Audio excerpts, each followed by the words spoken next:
finally getting used to Thursday nights now and not saying good night. Don't have my glasses on tonight because I made sure my text was bigger, so you guys got to see the nerd last week, not so much this week. We're going to continue tonight with our investigation techniques. We've kind of gone through the steps of an investigation. We've gone through talking to our client. We've gone through all of that fun stuff. So tonight we're going to spend the whole hour, a little less than an hour, talking about photos and anomalies, because it's one big important thing. We've seen a lot of it on the MPS site, so I just think it's perfect timing with reviewing investigations and how to go through your stuff. So we'll go through looking at photos, looking at some of the anomalies, that type of thing tonight. We're actually going to have another school book session, so if you guys want to take notes, you can. The information that I pulled came from a website that I'll give you that you can go to as well, so that you can go and check it out for yourself and some additional links there. Then next week we will try to look at, Jason's been reviewing footage for us from this past weekend, so next week we'll try to look at some EVP, some audio clippings and how to review some of that. Not sure if we'll actually have some video footage to look at or not, because that's kind of hard to do the way the show's set up, but we might be able to show you some snapshots, or we might actually be able to film us looking at it and reviewing it to kind of give you the gist of how that goes. Then after that, guys, we'll talk about wrapping up investigations, meeting with your client, doing the reveal, deciding whether you need to go for another investigation or not. And from there, you guys, we're going to be looking at some footage of investigations. We filmed Saturday night at a theater in Denton. You guys will see some of that in the next couple of weeks as we get going through it and get permission to release some of that stuff. We've got some other stuff coming up we're going to be working on for investigations. So we're going to get to the nitty and gritty and the fun stuff probably in about 2 weeks. So you guys, if you'll bear with me on the educational part, we'll move forward from there. It should time out just right for the launch of Project Endeavor on the NPS website. So once you guys have reviewed everything about Investigation 101, you're going to be ready to take your information from your cases and key it into Project Endeavor. So that's kind of the plan. So let's get into it tonight. You guys are going to look at a couple of pictures while I'm talking here, just kind of giving some examples of some things we're going to look at tonight. We'll actually see some others as we talk about each individual piece. So don't get too mesmerized by the pictures tonight. The information we're going to look at tonight on the show came from a great resource on the internet that I would recommend everybody check out. It's probably one of the very first websites that I bookmarked as an investigator and really refer back to. There's been a lot of hard work put into it, so the information there is legit. They do a lot of background work, a lot of investigation, a lot of research on this. The website is for the Association for Scientific Study of Anomalous Phenomena. Try to say that fast 3 times. Otherwise known as ASSAP. They're a scientifically oriented educational and research charity and learned society that's dedicated to a better understanding of anomalous phenomena. They are based out of the UK, y'all, and if you know anything about that, you know that there are proper studies in the paranormal and parapsychology over in the UK. So they actually put a lot of hard work and elbow grease into what they put out there. They were formed in June of 1981, and they've done an excellent job pulling together information from studies spanning several years to be able to provide all of us with information and examples of anomalies and pictures, and they show us how they were able to debunk it. This is an excellent website to start your debunking. Make sure you go out there and bookmark it. I couldn't recommend a better place to understand that actually has hyperlinks within the text, guys, that you can go to and look at stuff. So we'll talk about some of that tonight. All the information, again, that we're going to go over tonight is from their website. So if you don't capture all of it in your notes tonight, you're more than welcome to go visit their website and you can actually print it from there. So let's take a look at a couple of things here before we get into it. The most likely reason why there's so many photographic artifacts, and these are artifacts, they're not actually evidence, is that most people don't realize how significantly cameras differ from ordinary eyesight. So think about it. Modern digital cameras are highly automated. They're point and shoot for the most part, meaning that it's possible to take acceptable photos without any knowledge of how photography works. Anybody can pick up a camera and doesn't have to have training to use it, in other words. This may well explain why artifacts or these pictures come as a surprise to many photographers and are sometimes interpreted as paranormal. One of the things that we aren't taught as investigators is how to use your camera. So think about that while we're looking at this tonight. Digital cameras are significantly different from film cameras in several ways. The most important from the point of view of paranormal photos is a hugely increased depth of field for most models compared to film. This has given rise to such well-known phenomena as orbs, or as I like to call them, and ghostly mist. And sometimes that's caused by environmental contamination. It could be mist, it could be smoke, it could be breath. We've talked about some of that. Some camera programs, or even the camera modes themselves, will give rise to their own peculiar artifacts, such as some of them that have the night mode on them. Those will combine a flash and a long exposure on them. And we'll talk a little bit about that tonight. I'm talking Greek right now, but you're going to know here in a little bit what all this is. In addition to that, digital photos pixelate. That means if you zoom in on them, they get like little squares, and those little squares make up the image. You've talked about, or you've seen, maybe you haven't, me doing graphics I have, you've seen things that are 100 dpi or 300 dpi.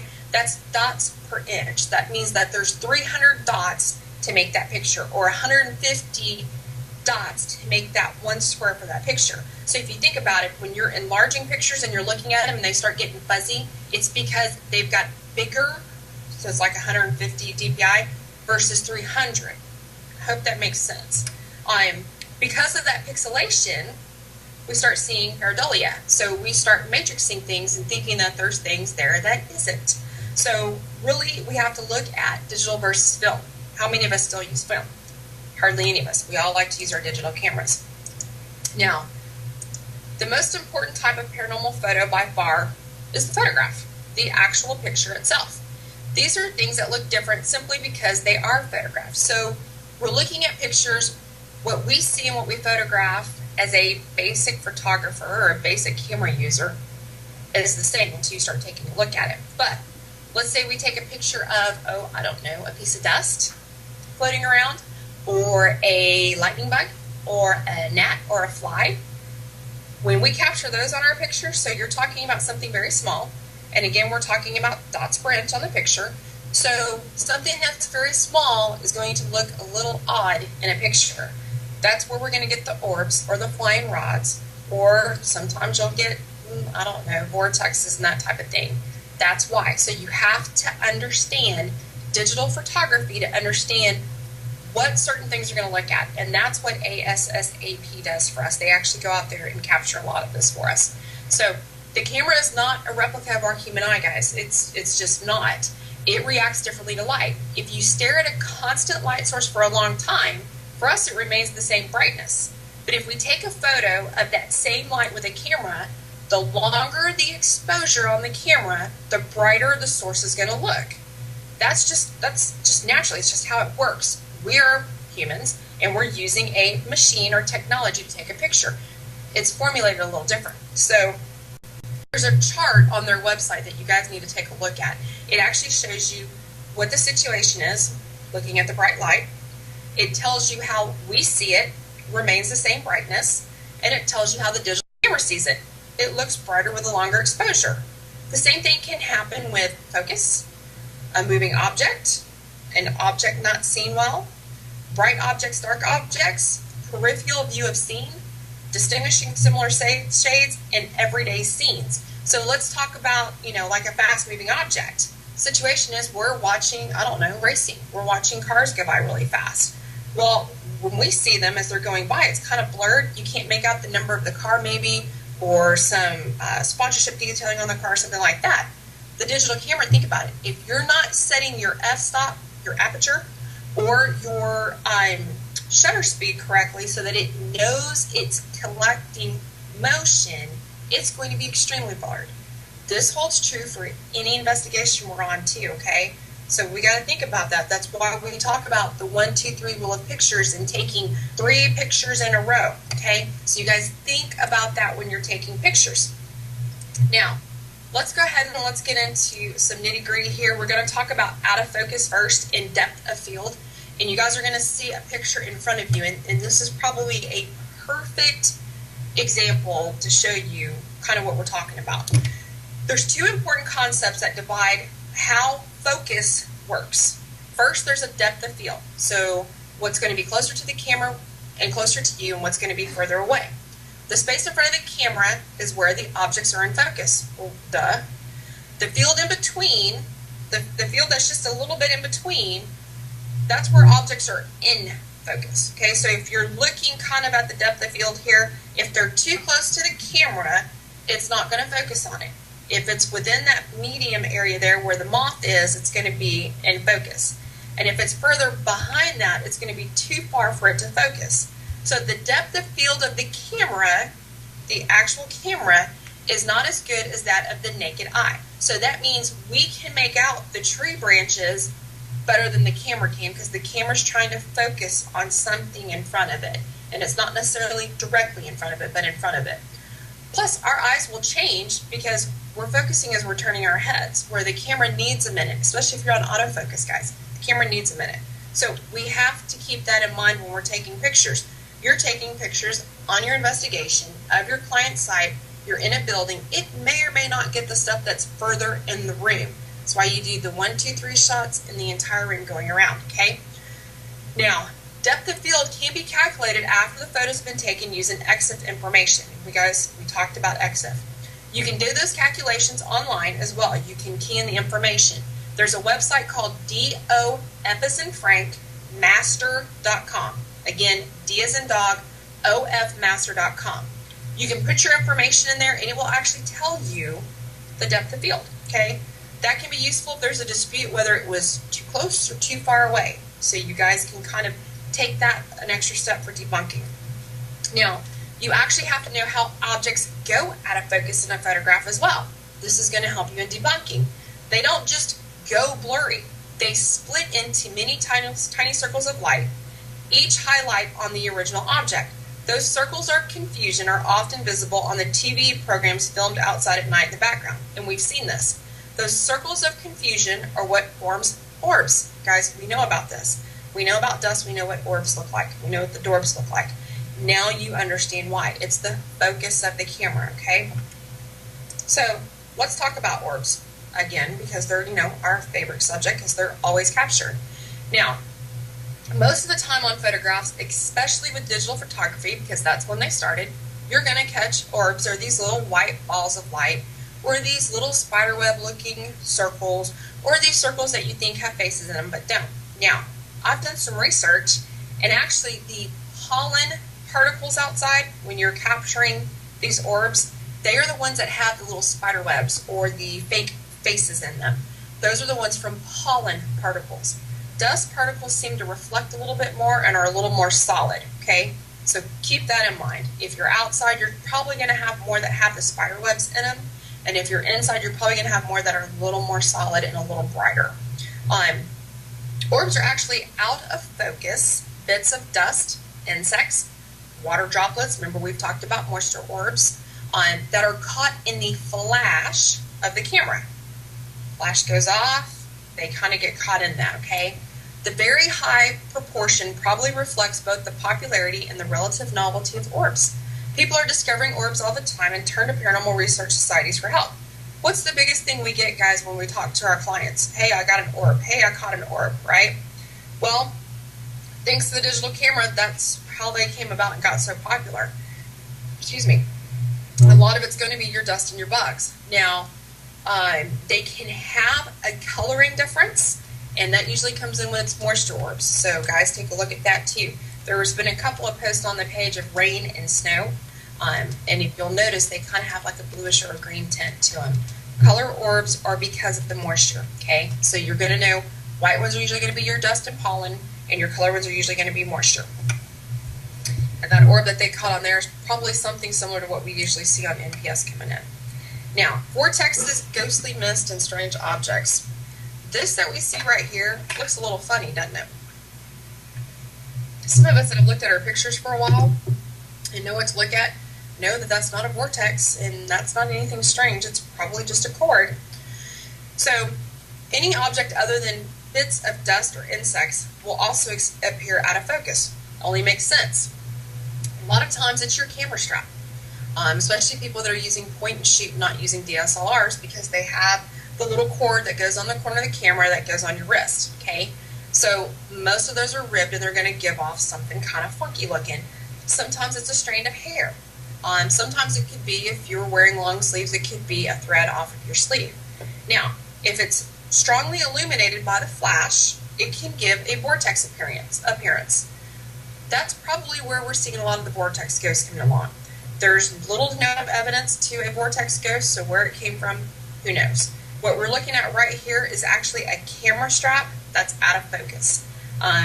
The wood behind it's kind of helping it give a little bit of a flash off and give the appearance of what it is. If you sit and look at it long enough, you can figure out that it's a camera strap, but upon first glance, you probably wouldn't.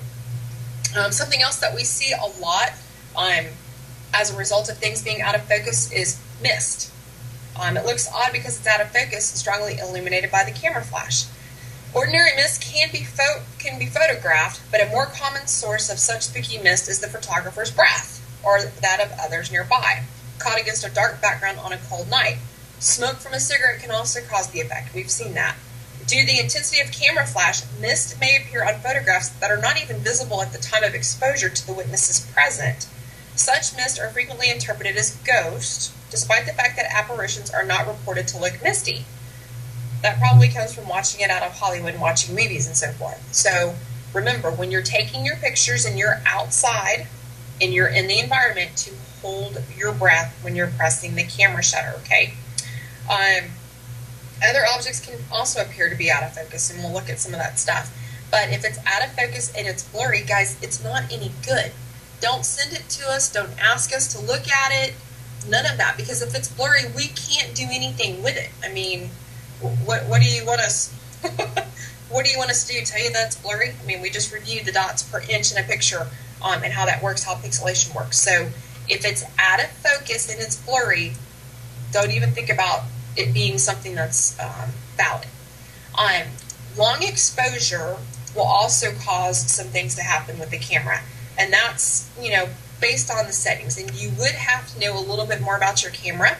I have a Nikon, so I would go online and research the Nikon and kind of understand that, as well as just some photography type classes, just to know how to set my f-stop or my aperture, my ISO even, and how all that affects my shutter speed. So typical normal exposures of a camera are 130. You can change that back and forth, and you can change your lens information to be able to go closer or go further away. So I'm not going to get into a whole lot of that. I'm not teaching photography class tonight because we're just looking at pictures, but you do want to do some research on long exposure and do some research on your camera.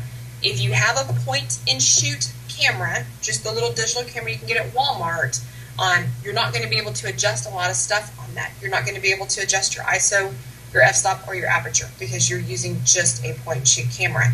If you're using a Nikon or a Canon or a DSLR, you will be able to adjust that. So just know what your camera is and is not capable of. Now, talking about long exposure and what it can cause. One of the things that it can cause is light trails. So in the picture that we're looking at, you see the water ball and you see the light trail, right? Well, if the whole photo is blurred by camera shake, we usually can tell because the water bottle would be out of focus, everything would be shaky. But in paranormal photos, it's usually just one or two objects that's blurred. That can happen if there's a flash accompanied by a long exposure. Like, for example, when the camera's in night mode, it's automatically on a long exposure. That can give rise to light trails where bright objects appear smeared across the photo. This happens because the flash freezes most of the frame, and as the camera is moved with its shutter still open, very bright objects, candles, flashlights, reflections of them, have enough light to be recorded on the sensor chip. Because the camera may be moved to a point in a different direction to the original frame, it means that the light source originally outside the frame may appear on it. Their trail will come across. In the photo here, this is actually a small flashlight that's been trailed across the frame and frozen by the flash. More diffuse light sources can cause a filmy light trail like a glowing mist. So you'll want to look at the ASSAP website for some more examples and some links for that.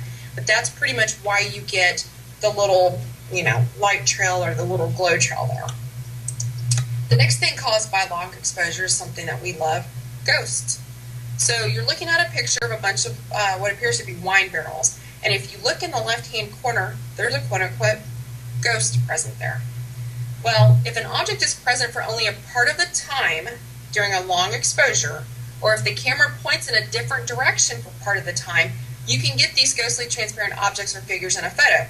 In the case of the camera being moved to the point in a different direction, something outside of the original frame can be superimposed on the original scene. Amazingly, people can often hold digital cameras sufficiently steady during a long exposure, maybe a half a second or more, for a reasonable, if unsharp, image to appear. So we've seen here lately some people calling things a double exposure. Sometimes it's not a double exposure, it's a long exposure, and it's where the camera has caught other things. You've basically caught 2 or 3 maybe sequences in one picture, and so that's when we get what looks like a ghost here. This photo is actually some barrels, obviously. It's reasonably sharp considering the exposure time was 2 seconds and it was taken handheld. There's still a slight fuzziness about it, but if you look in the bottom left-hand corner where the ghostly looking translucent object is, it's kind of out of place. It's in fact an image of the brick floor just to the left of the barrels, and if you look at it, you can see the brick pattern in it. After taking the main shot, the photographer, thinking the exposure was over, lowered the camera, probably went to go talk to somebody, and it pointed at the floor. So now everything is kind of at a weird angle to each other, and we have this ghostly-like image. This is something else to double check.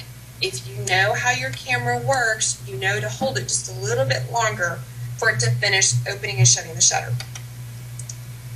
Again, guys, researching some photography online and some of the details will help. There's a lot of information on the NPS website that will also help with this stuff. I've been working really hard on trying to get that out there. The photo team's been working really hard on it too. The next photo, we're going to see a different kind of ghostly image. This is actually what they call in the UK a torch. It's a mag light, it's a flashlight for us. But this is the actual flashlight in front of a newspaper. So you can see both images. Now, this was made by doing a long exposure with a camera that was not handheld. Halfway through the exposure, they moved the flashlight. Note how there's no motion blur for it being removed or a sign of the person's hand that removed it. Now, if an object moves fast enough, it won't record on the photo. Instead, you get a crisp, transparent ghost image, or ghost flashlight in this image.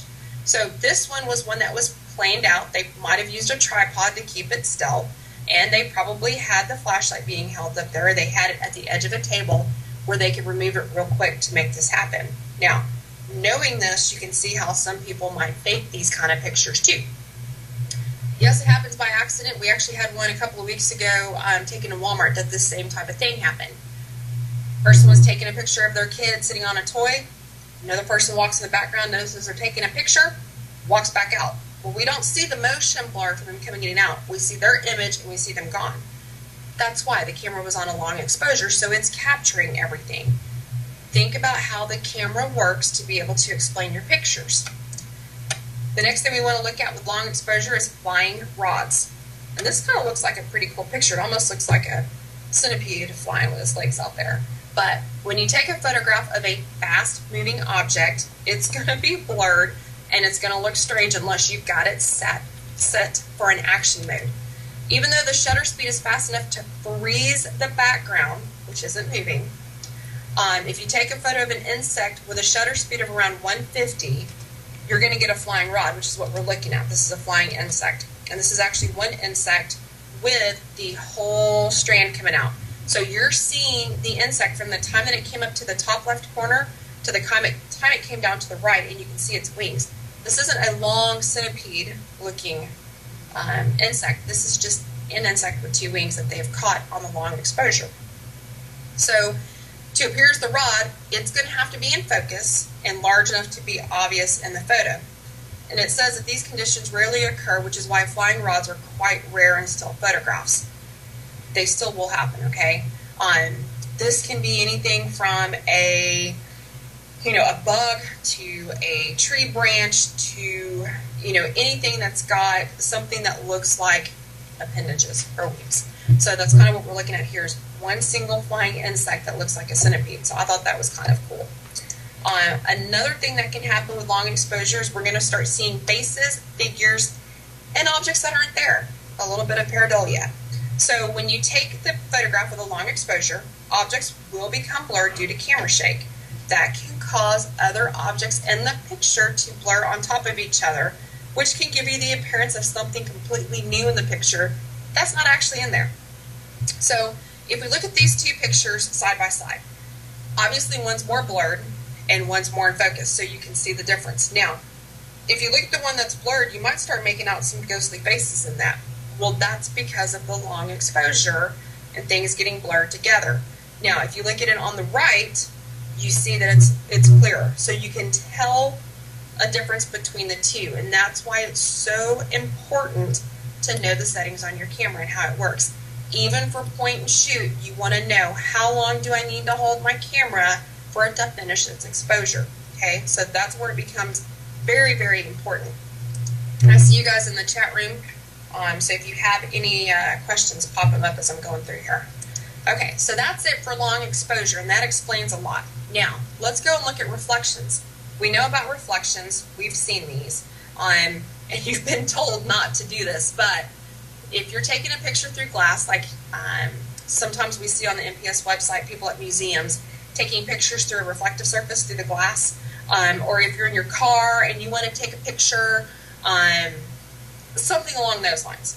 But don't purposely take a picture into a mirror, into a window. Okay, there's going to be, if you're taking it through the glass, so let's pretend that we're in a museum and we're looking through the glass at what's, I don't know, a bedroom, that's a historic bedroom or furniture or whatever. Okay, so kind of get that in your mind.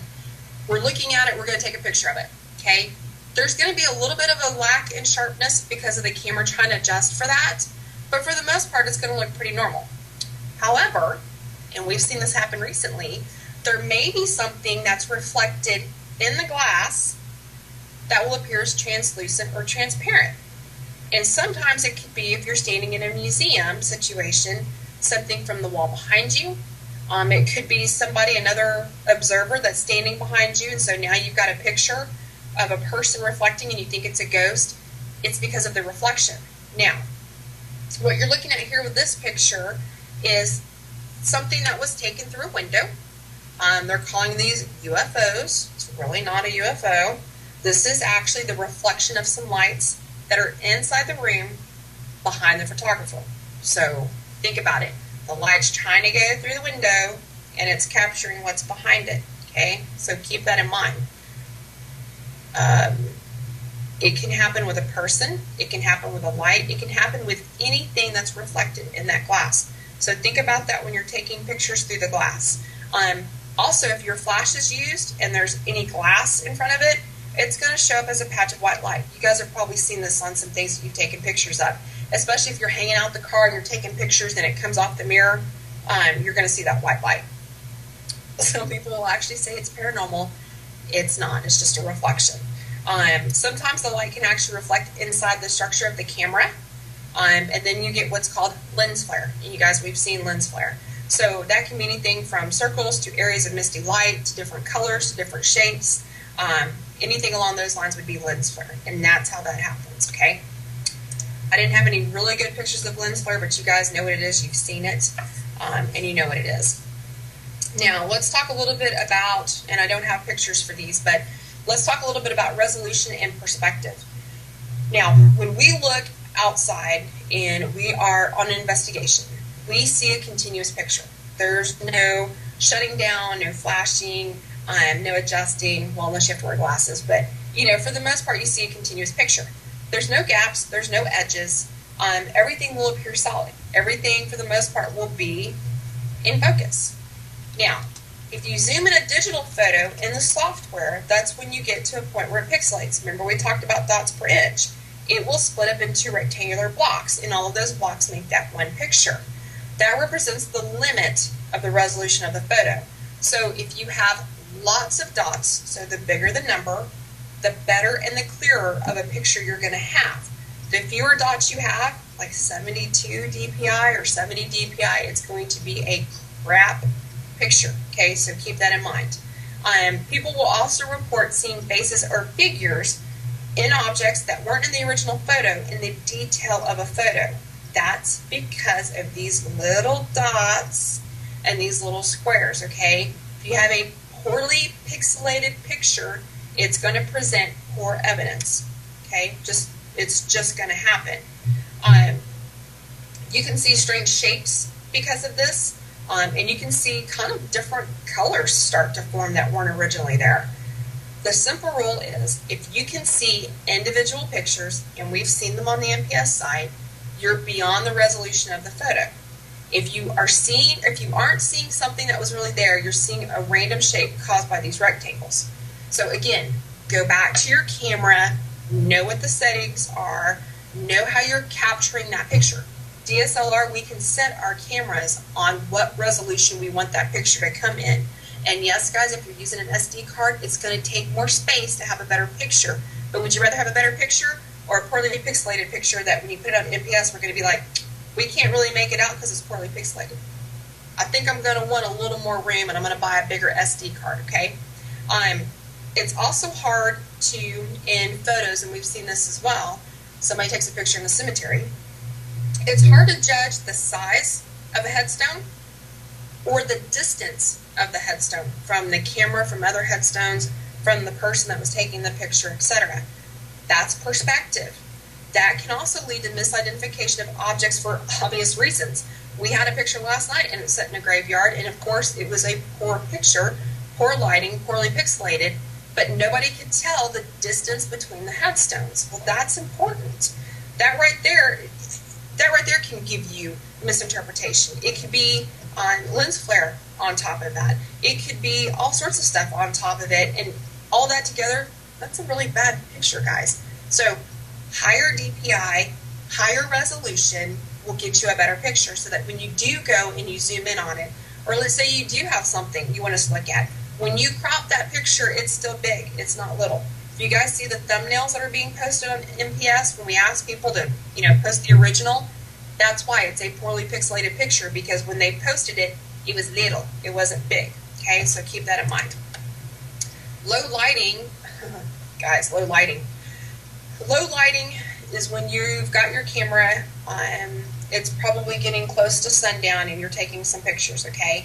And let's say that you take a picture outside and you're just taking it of the environment, no building, no person, something like that. The flash will only have a range of a few feet, okay? So much of that photo obviously is going to look dark. Everything behind where it can focus on is going to be dark. Makes sense. Remember, we looked at the picture. What's in focus, what's not in focus closer to the camera, what's not in focus away from the camera. So sometimes, you guys know where I'm going with this, it's going to look like there may be a figure back there. Well, it's not that there's a figure back there, it's just the camera couldn't light far enough back there. Now, if you were to take a spotlight or something like that and put it behind you and to the side and light it all up, your camera would capture a little bit more. It would still be blurry because of the distance, but you wouldn't have these shadow figures, okay? I don't recommend doing that because we investigate in the dark, and it just, why would you do that anyway? Most of the time you're going to be inside. Now, one thing to remember with this kind of photo is it contains very little information and almost no detail. So what's the saying, when in doubt, throw it out? It's not going to get you anything good. Now, if you're in a cemetery or you're outside on property where you have to investigate, you might consider going with something such as, an infrared camera, a full spectrum camera, something along those lines. Don't expect to get clear pictures with your point and shoot or your DSLR. If you're going to be shooting outside, I would hope that you're set up with the lights and the proper equipment to be able to capture a little bit better. I would take most of my pictures with my DSLR in the daylight and in the light. Even if you're investigating at night, you're going to have, your camera's going to need light to light up the room to catch a picture, because it is not in night mode. Night mode is just it's a program basically on the camera. It doesn't do anything to the camera but adjust, like we said, the exposure and that type of thing. I would get a camera that's either full spectrum, infrared, or made for the dark if you plan on taking pictures during your investigation that you don't want the flash to hit, okay? Otherwise your flash is going to go off. Other than that, that's really it that I want to talk about on low lighting. Just kind of be aware of your environment and what you want to appear on your picture. If you're inside and you don't care if the flash is on, use your DSLR, use your point and shoot. But if you want to get a picture of something that you think you may have saw in the dark, you're going to want a camera that's made for that type of thing. Okay, Image noise. Now, this is an interesting picture. This is actually a picture of a cord that is laying across a wood panel. It's the same picture, but taken a little differently, okay? This is called image noise. We haven't talked about this yet, but this is called image noise. Now, the image could be, as we see here, a variation in color. It could be a variation in the pixelation, in the view and the blurriness of it. Anything like that's going to be image noise. So here we've got a wire hanging in front. It was taken under the first one on the, let's see, let's say, I'm trying to see how I have them on for you. On the left, okay, so the image on the left is the normal exposure, underexposed in the middle, and then heavily underexposed on the right. All of these were taken at a high ISO setting. All of the images were in focus, and none of them suffered from camera shake. Okay, so they probably put it on a tripod and used a timer. Now, the very first image on the left, the one that was taken under normal exposure, we can see everything pretty clear. We can see the wood grain, we can see the cord. The second picture, which was taken underexposed, looks a little different. Some of the details vanished, it's a little blurrier looking. We can start to see a shadow of the wire. There's also some new things that have kind of come up, and we can see, some different lines coming in with the wood grain that don't really look like the wood grain. In the final picture, in the underexposed picture, now that little metal almost looks like a little grommet. Now it's completely gone. You don't see it at all. The wire is difficult to see because it's kind of been fuzzy and faded in. And now we can't really make out the wood grain. So everything just looks funny. But it's all the same picture. This is where we need to know how to set our cameras and how to do everything. This is where we're going to see a lot of those nighttime pictures that are underexposed because the camera's not ready or is not capable of taking things in the dark without a flash, okay? So just be aware of that. You can read some more about image noise on ASSAP's website and actually see some more examples and so forth, but I just wanted to kind of show this, that it's the same picture. The only difference is the exposure setting. The next one we want to look at, and we've got quite a few still to kind of go through, so I'm going to kind of go real fast through these. The next one is about refraction and diffraction. So this is kind of a cool picture. Some people might say this is actually a ghost or an apparition, which is kind of fun. But digital cameras rely a lot on optics, and various optical phenomena can still affect the photos.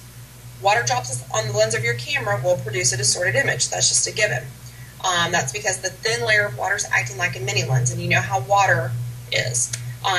This photo was actually caused by a water droplet, and the effect is caused by a combination of refraction and something that they call total internal reflection. It means that the light is bouncing inside the water droplet before it finds the right angle to exit the camera. And I'm going to say that again. The light is bouncing around inside of the water droplet. Remember, it's kind of a reflective surface itself before it finds the right angle to exit into the camera. There's a lot more of these examples on the ASSAP website you guys can look at, but that's exactly what this is. This is just an internal reflection, guys. This isn't a ghost. So be aware of that. One single water droplet caused this, okay? The next thing we're going to look at is frozen rapid action. This is actually probably, I don't know, a sea otter. They called it some kind of unknown water bird or something like that. Oh, it is a water bird now that I see it. So what can happen here is, it's swimming around, it's flapping its wings or whatever. You go to take a picture and the camera freezes that motion. And so now it becomes a little blurry. And it becomes a little unrecognizable. It just looks like a water creature. It doesn't even look like a bird. Well, that's because of the frozen rapid action. So be aware of taking pictures of things that are moving in speed. We know that from what we talked about earlier. Shadows. When you take a photo with a flash, there are usually no visible shadows because they are behind the object you are photographing, assuming that the flash is mounted on the camera. Now, sometimes people get weird shadow effects in flash photographs. There's likely two reasons for this. One is there's a second bright source of light present that throws visible shadows over the scene, or there's an object partially obscuring the flash unit itself. Hair, camera strap, that type of thing. In this picture, we can see a shadow on top of the newspaper clipping. This is an object that's partially obscured in the built-in flash of the camera. The result is what gave us the shadow. So you still have to think about, just because you can see it in the camera viewfinder, or you can't see it in the camera viewfinder, doesn't mean that you're not going to have something kind of screw up your picture, because your flash is either to the side of your camera or on the top of your camera, and something still can get in front of that. Pull your hair back, pull your camera straps back, pull all that back away from the camera so you don't get shadows. Now, we kind of have a rocky looking picture here. This is unnoticed objects and misidentifications. We've seen this too. Now, we're not always going to remember the major items of a scene. 1, 2, 3 photography, remember, so we can review it later. And then when you go to review it later, was that in that room? What was that? Is that a table? Is that a chair? Same thing happens here, and that's when we start looking at pareidolia, or the new one that we learned this week, which is simulacra. I'm having a hard time with pronunciating today. But anyway, that's where we have the built-in tendency to see faces and figures in random patterns. We've talked about matrixing as what you guys know it as. So that's kind of what's happening with this rock formation here. We'll kind of go forward. I don't have any other pictures just yet. We'll look at some live pictures from Saturday night here in a minute. But, you know, guys, it's because of some of these type of things that we see the fake pictures. People will say, no, I didn't Photoshop it. No, I didn't use a Ghost app. No, I didn't do this. Well, you know what? They may be honest and they may not have done any of that, but they also didn't know how their camera works. And because of that, now we've got what could be called a quote-unquote fake or false positive picture. So keep that in mind when people are looking at pictures and claiming that they see something they really didn't capture. Other than that, that kind of goes through everything for anomalies, and you guys can see a lot of this. Again, you want to go to ASSAP in their website. When I share the archive for the show, I'll share the link to their website. Tons of information out there. This is just one small tidbit from their website, but you can go out there and bookmark it, and when you're looking at pictures, you can be like, you know, I remember seeing that little ghost image. What was that again? And you can go back out there and refer back to it. I highly recommend bookmarking it. Now, Eric, if you don't mind, let's put up the pictures from the investigation. Let's look at just the plane shot, which I think was number 12. Guys, this is from our investigation Saturday night. Jason, who's one of our NPS reps with Text Part, was with us. It was actually running around taking pictures as I was taking pictures, and we had our DVR system set up, and we were actually investigating the theater. So this picture is taken by a, why am I having a hard time? Was it full spectrum or infrared? Jason, I think it was infrared. He'll let me know here in a minute in the chat room. But anyway, he was going around snapping pictures. So you can see on this first picture where the cameras are and the IR lights that are around them. So we've got one right there in the middle.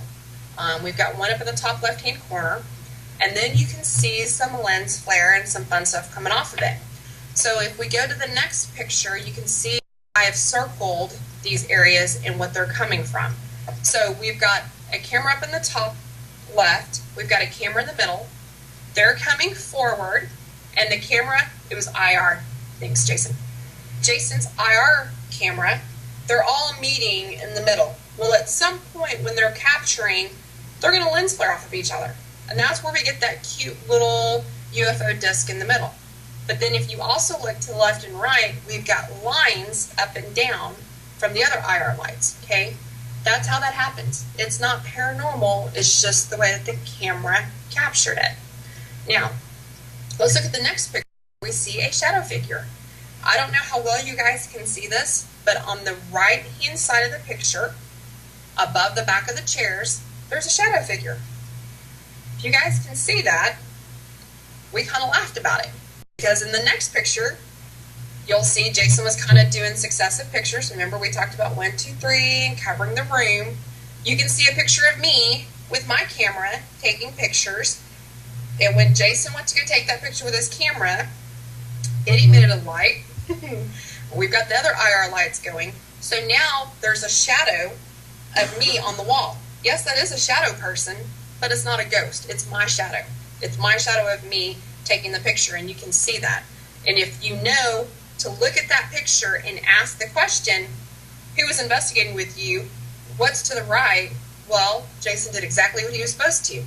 He started in the middle, he took his pictures left to right, and he was able to answer his own question as to, was that a shadow figure? Because there I am standing there taking pictures. And you can see this in the side-by-side picture as well. So it's just something to be aware of, and it shows you how you can debunk your own pictures.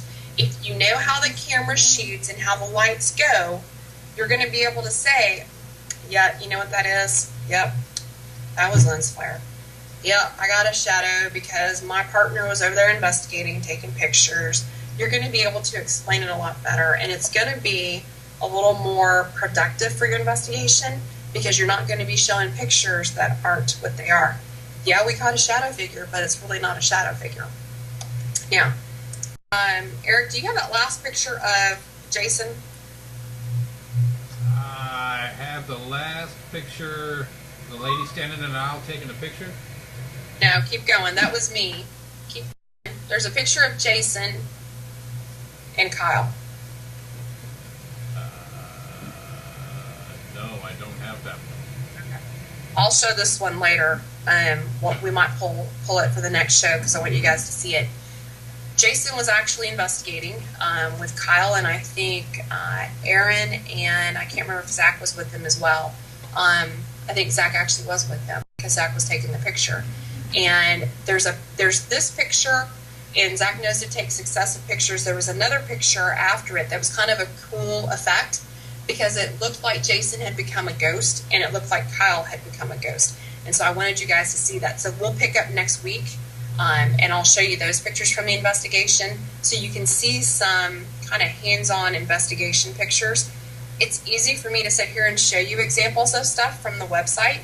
It's probably easier for you to see it kind of in action, so to speak, from investigation so you recognize it better. So we'll start off looking a little bit, maybe about 10 or 15 minutes, the first show on that, and then we'll talk about reviewing EVPs and reviewing audio and footage after that.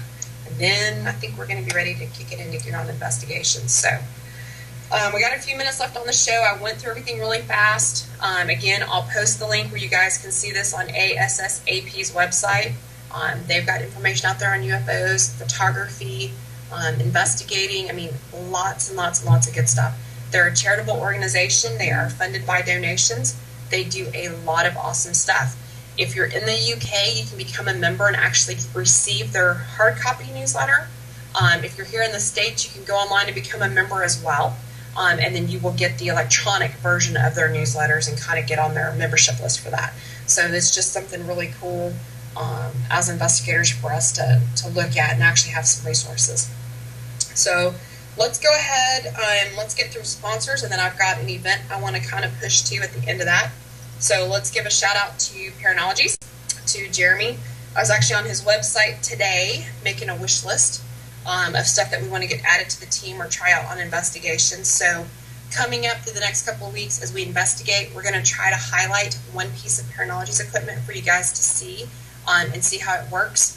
We might even have a commercial video for you to be able to see it and tell you the pricing and all that stuff on it so you can get that piece of equipment for your collection.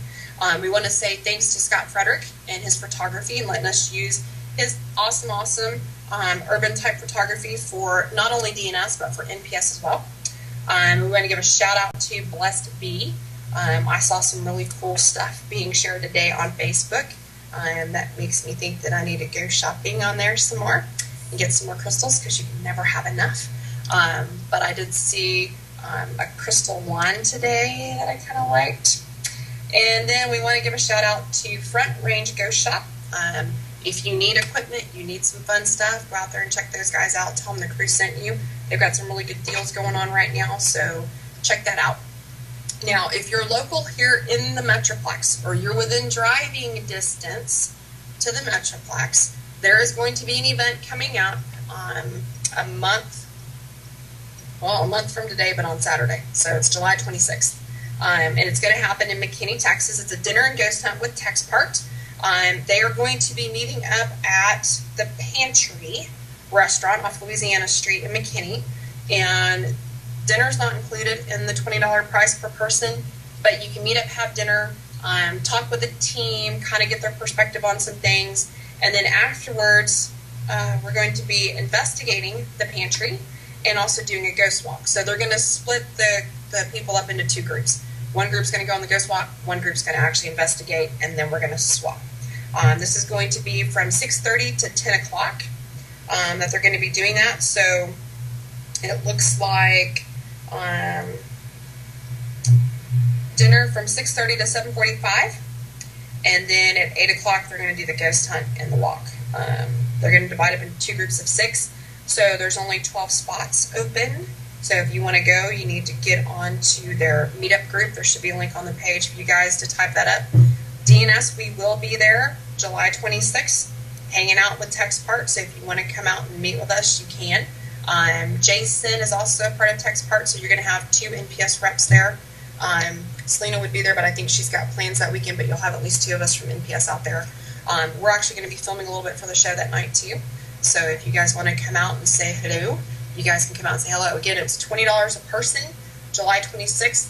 They're also going to do it again August 2nd, which I'm assuming is just the following Saturday. So you've got 2 Saturdays back to back to do that. You can go to the meetup group for that, or you can give a call to Tex Part at 972-542-2411. So yeah, and Jason's telling me if there's going to be activity, we'll probably stay a little bit later. So you guys come on out. There's only 12 spots. Actually, there's only 10 spots left now because Deegan and I took 2 of those. So if you guys want to come out and hang out, come on out and hang out. Next week, you guys know we're going to be finishing up our review with the investigation process. So if you have questions, if we need to go over anything more photography, message me, let me know. We can kind of go over that offline. Otherwise, we'll spend 10 or 15 minutes next week going over some actual investigation pictures. And then we're going to get into EVP and into DVR review. And then I think we're going to be, ready to talk about the client reveal. And then we're going to be ready to go into investigating. So I'll see you here in just a few minutes on NPS Focus. We've got the photography team coming in on that.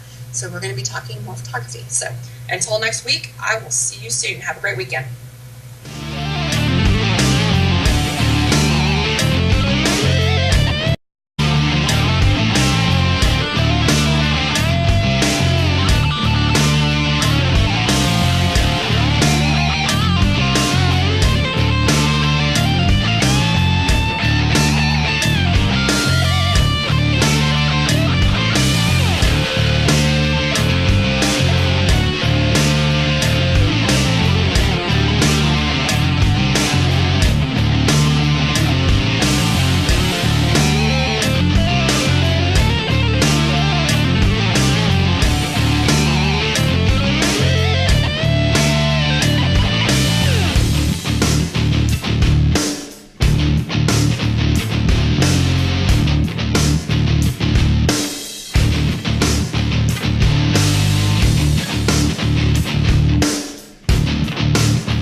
investigation techniques. We've kind of gone through the steps of an investigation. We've gone through talking to our client. We've gone through all of that fun stuff. So tonight we're going to spend the whole hour, a little less than an hour, talking about photos and anomalies, because it's one big important thing. We've seen a lot of it on the NPS site, so I just think it's perfect timing with reviewing investigations and how to go through your stuff. So we'll go through looking at photos, looking at some of the anomalies, that type of thing tonight. We're actually going to have another school book session, so if you guys want to take notes, you can. The information that I pulled came from a website that I'll give you that you can go to as well, so that you can go and check it out for yourself and some additional links there. Then next week we will try to look at, Jason's been reviewing footage for us from this past weekend, so next week we'll try to look at some EVP, some audio clippings and how to review some of that. Not sure if we'll actually have some video footage to look at or not, because that's kind of hard to do the way the show's set up, but we might be able to show you some snapshots, or we might actually be able to film us looking at it and reviewing it to kind of give you the gist of how that goes. Then after that, guys, we'll talk about wrapping up investigations, meeting with your client, doing the reveal, deciding whether you need to go for another investigation or not. And from there, you guys, we're going to be looking at some footage of investigations. We filmed Saturday night at a theater in Denton. You guys will see some of that in the next couple of weeks as we get going through it and get permission to release some of that stuff. We've got some other stuff coming up we're going to be working on for investigations. So we're going to get to the nitty and gritty and the fun stuff probably in about 2 weeks. So you guys, if you'll bear with me on the educational part, we'll move forward from there. It should time out just right for the launch of Project Endeavor on the NPS website. So once you guys have reviewed everything about Investigation 101, you're going to be ready to take your information from your cases and key it into Project Endeavor. So that's kind of the plan. So let's get into it tonight. You guys are going to look at a couple of pictures while I'm talking here, just kind of giving some examples of some things we're going to look at tonight. We'll actually see some others as we talk about each individual piece. So don't get too mesmerized by the pictures tonight. The information we're going to look at tonight on the show came from a great resource on the internet that I would recommend everybody check out. It's probably one of the very first websites that I bookmarked as an investigator and really refer back to. There's been a lot of hard work put into it, so the information there is legit. They do a lot of background work, a lot of investigation, a lot of research on this. The website is for the Association for Scientific Study of Anomalous Phenomena. Try to say that fast 3 times. Otherwise known as ASSAP. They're a scientifically oriented educational and research charity and learned society that's dedicated to a better understanding of anomalous phenomenon. They are based out of the UK, y'all, and if you know anything about that, you know that there are proper studies in the paranormal and parapsychology over in the UK. So they actually put a lot of hard work and elbow grease into what they put out there. They were formed in June of 1981, and they've done an excellent job pulling together information from studies spanning several years to be able to provide all of us with information and examples.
DNS Live. I'm finally getting used to Thursday nights now and not saying good night. Don't have my glasses on tonight because I made sure my text was bigger, so you guys got to see the nerd last week, not so much this week. We're going to continue tonight.